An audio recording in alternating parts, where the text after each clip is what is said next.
rin kami sa gitna. Pwede siya, yung peso dito.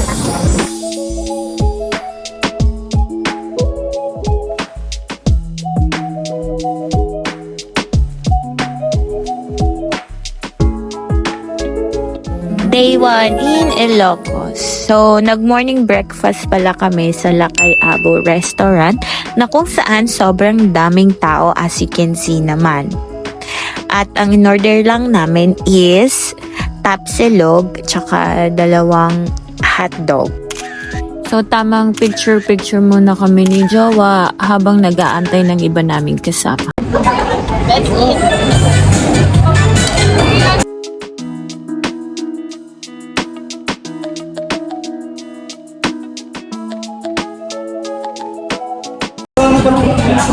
We're eating hotdog, tapa, and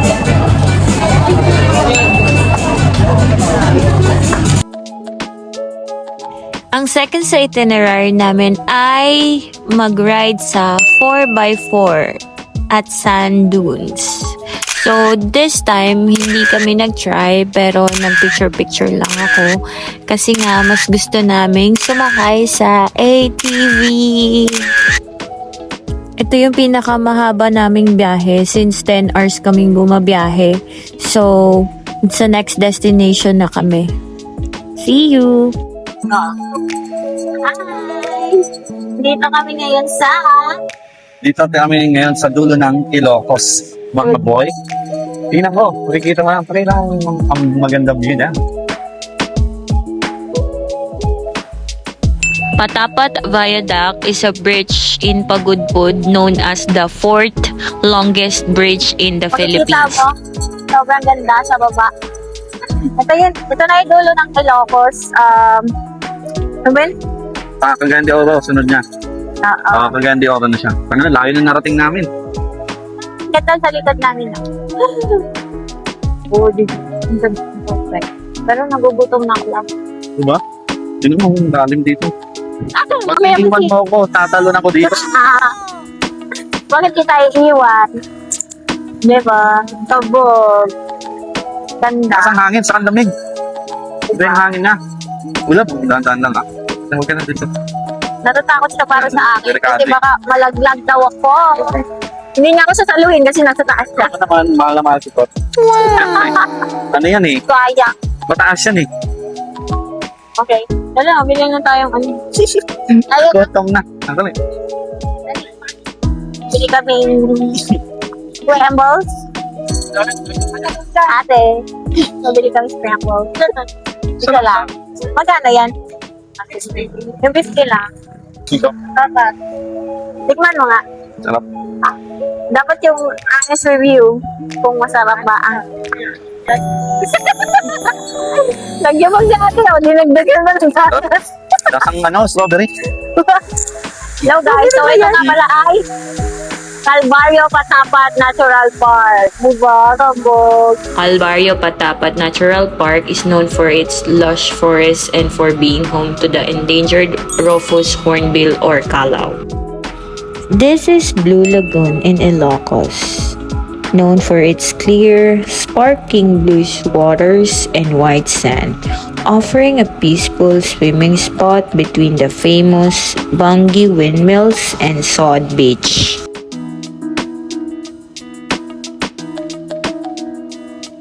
Ayun na naman po ang isa. Susulap na naman siya. Oh!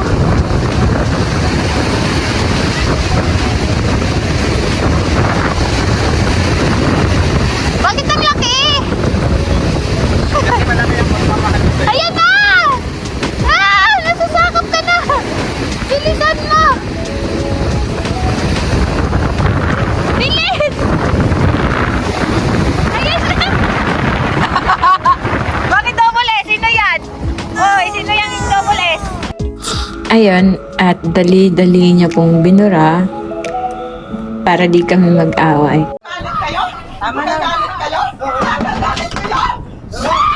Yay!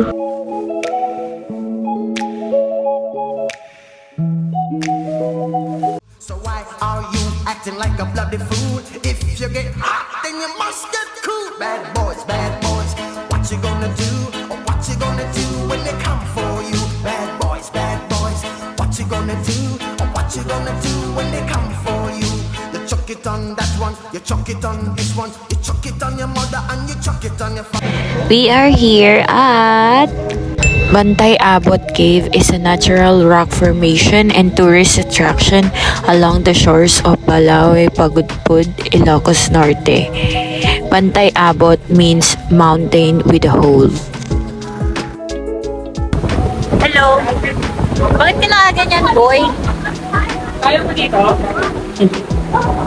Ano to? Gagi, sobrang challenging pagpunta namin dito, guys. Sobrang, ang lakas ng hangin. Ang dulas ng bato kasi naupo. Sobrang dangerous. Pero, kinaya namin yon. Pumunta pa din kami dito. At sumama yung mga kasama namin. Sila. We're here at Pagudpud Park. And on this part, makikita natin ang magandang mga kabundukan. Ayan po ang tinatawag na Sierra Madras. Mali. Ang next destination namin ay Bangi Windmill at kami ay mag-AAT video on. Let's go!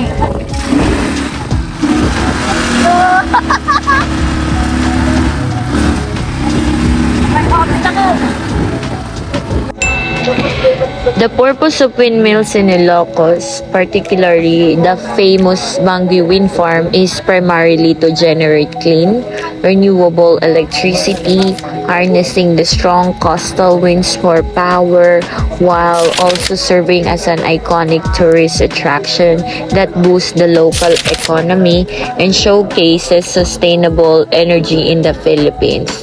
These giant turbines supply a significant portion of Ilocos Norte's power, reducing reliance on fossil fuels and making the region a leader in green energy. Diba? Kabog. Yes. But, pag nandito ka, naamoy mo talaga yung amoy ng kabayo. Talagang, masabi mo na may kabayo. Alalay pa kasama. Ay, thank you. Nakakabait talaga ng asawa ko. Bakit ka ganyan ngayon? Ngayon lang ba yan? Expired na yan bukas? Joke. Hindi po. Ano na po siya ngayon? Gentle dog. Gentleman. Ito magkano daw? Ayun, 50. 50 rin ka no? Nakasakay ka na na, pwede ka na maglakad. Oo, boy. Okay. Try natin yung Sulit. once in a lifetime. Sulit, boy. Ayan, nangabayo lang ako guys. So, ang saya sumakay dyan. Kaso medyo nakakatakot sumakay. Kasi nga, 'di ba? Mamaya magbula yung kabayo. Pero don't worry kasi nga train naman yung mga kabayo na yan. And meron naman mag-a-assist sa'yo na nagkakabayo. So, it's safe. Kapurpurawan Rock Formation is located on the rocky coast of Burgos, Ilocos Norte.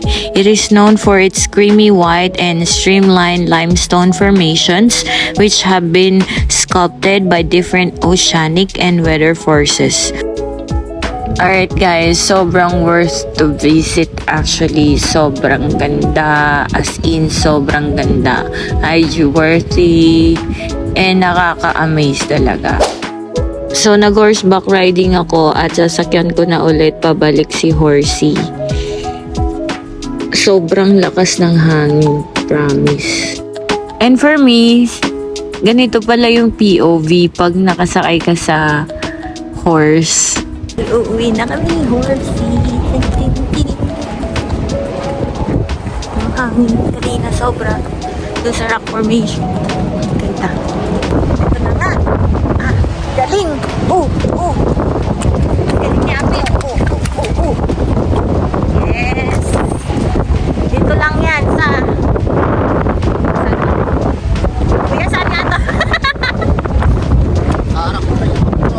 Sa rock formation.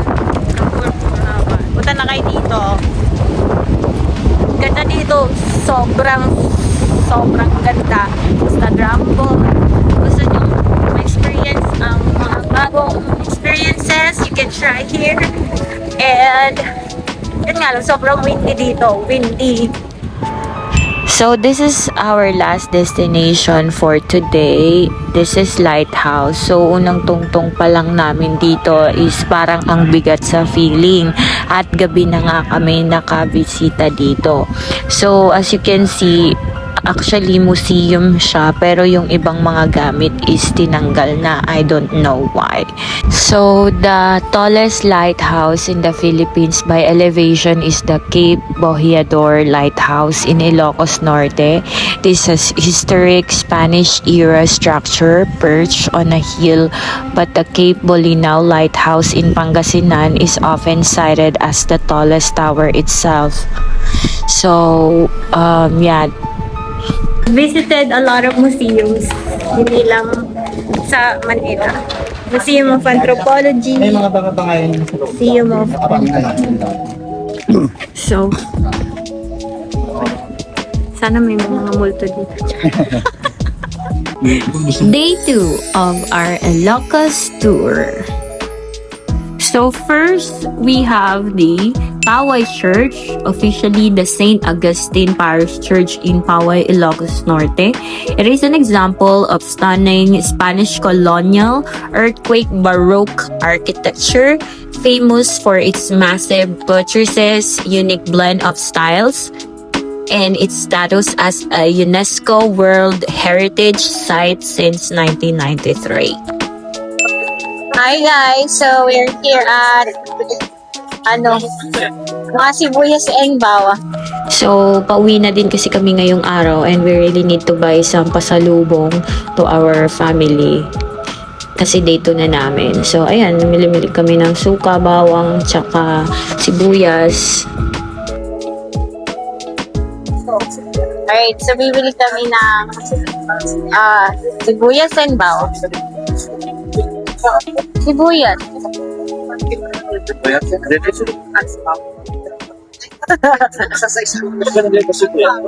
Hello everyone. So, nandito kami ngayon sa Ilocos Norte Arc.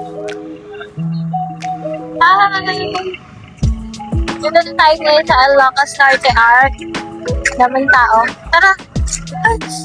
Nakakatuwa naman dito. Alam, very challenging na park. Yung kami, si Kuya, pinapicturean kami kahit ano. Ang dami nang nakapilang sasakyan. Okay. Tayo dyan.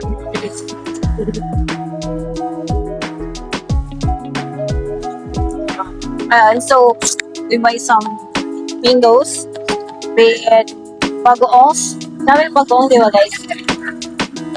And siomai. Natin yung siomai nito.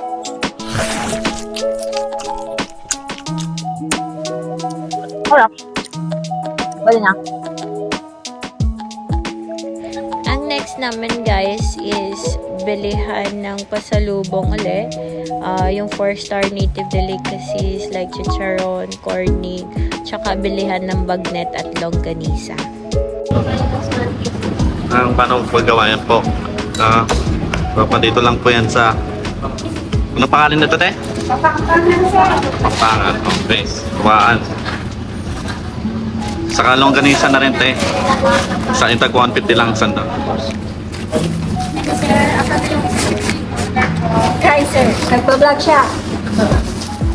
Ito po ito sa atin. Talagang mabibilis na sila po. Sir, sa inyo kap lang. Dagdagan niyo yan, sir.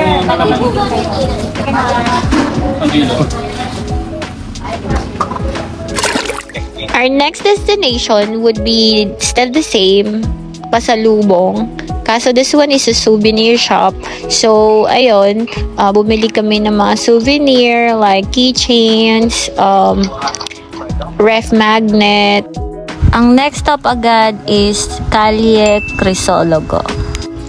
It's remarkably preserved Spanish colonial architecture, cobblestone streets, and horse-drawn carriages, offering a nostalgic trip back to the 15th to 19th centuries, making it a key part of Vigan's UNESCO World Heritage Site status.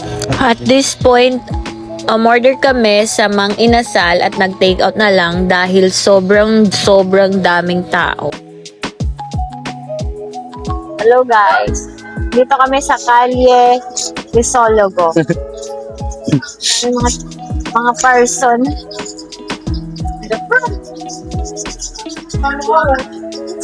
Tutor namin kayo dito sa vegan. At ang sobrang init. Kailangan ko ng ice. Ayan, kita natin. Mga kalesa. Tara na. Hindi na kami nag-try magkalesa kasi nga, di ba? Nakahawa daw tong jawa ko. Awa ko sa mga kabayo kasi mga ano rin yan, parang yan yung mga tao rin. Nahihirap din. Dapat yan nasa nature. Tapos tutor na natin kayo dito sa vegan. Actually, kakataos lang namin kumain. Mag-inasal kami pero Dami take tao. out. Kasi pag dining, maghintay ka ng mahigit oras. Kasi, sobrang daming tao rin dito. Kahit tanghaling tapat, daming tao. Sobra. Pero maganda naman stress. Mag-enjoy ka talaga. Tignan natin. Kasi para kang nasa Intramuros din. Dito tayo. Pero, mas malupit dito talagang bomba. Alright, we're gonna try the ice cream ni ate. Hi, ate. Eh, magkano ang ice cream baso? 50 po. 50. What about the cone? Sa cone na lang. Ikaw ko, ako baso ko. Sige na. Pero feeling ko, sa cone na lang. Ay, sa baso kasi nga matatapon. Baso na para... Sige, vlog ka. Okay, Vlog we're namin going ito, to try the ice cream ni ate. Opo, mix na po. Mix na lang. So, nag-ice cream na tayo kanina. Wala pa yun sa tinapay, ate. Gusto ko Ayaw sa man din. tinapay. Bili ka ng sarili mo. Akin lang yan. Pero yung isa sa tinapay, 50 rin yan. Ano yung flavor niya, ate? Avocado. Avocado, chocolate. Huwag mo lagyan ng strawberry akin. Sa tinapay. Okay. Ano to? Ang dami nang nilalagyan ni ate. Yan doon na Barangay Vegan City. Oh, madami daw talaga. Oh, walang peke. Talagang makikita nyo, talagang maliit na bilog. Oh, sobra-sobra pa yan sa baso, Strawberry, ha? iba-ibang flavor yan, avocado. Subukan natin. Cheers. Sarap. Solid. Solid ah. No strawberry, please. Hindi ako mahilig sa strawberry. Alright, akin naman. Uy, nasa yung pera la ba?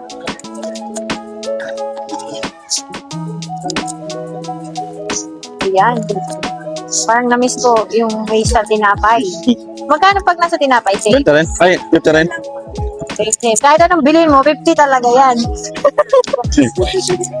Dito na sa BJ Ice Cream. Ate, dito lang yan siya sa bukana lang siya. Paras lang din. Dito ka bibili pala din. Okay.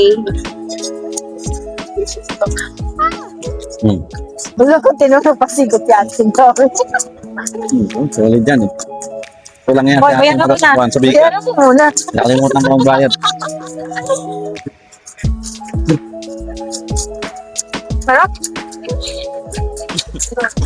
Alright guys. So, bumili nga pala kami ng water ni asawa. Pwede And yung 7-Eleven. Parang bahay lang. Parang bahay lang. Na, Ito rin may marami ding iba-ibang ano. yeah. So, tara. Ay! Ay! Natumba siya. Kawawa naman siya.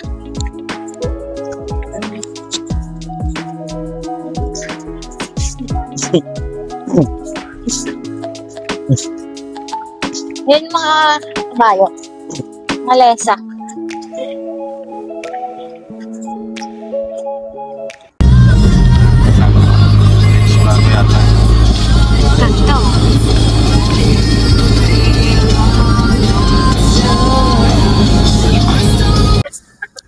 So guys, pauwian na namin.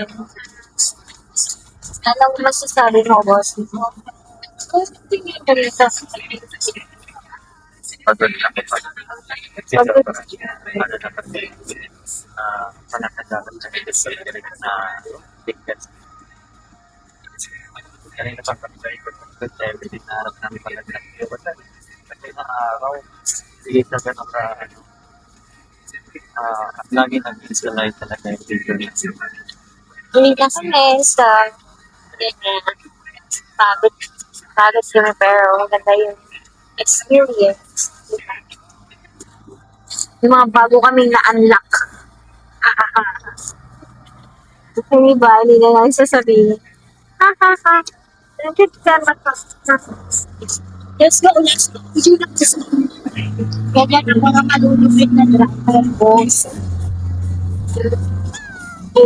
Sabi lang.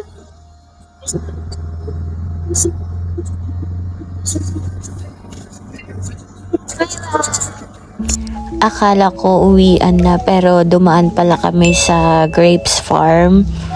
So ayan, bumili din kami ng alak tsaka grapes niyan. Sobrang sarap pag mas matagal niya siyang ininom.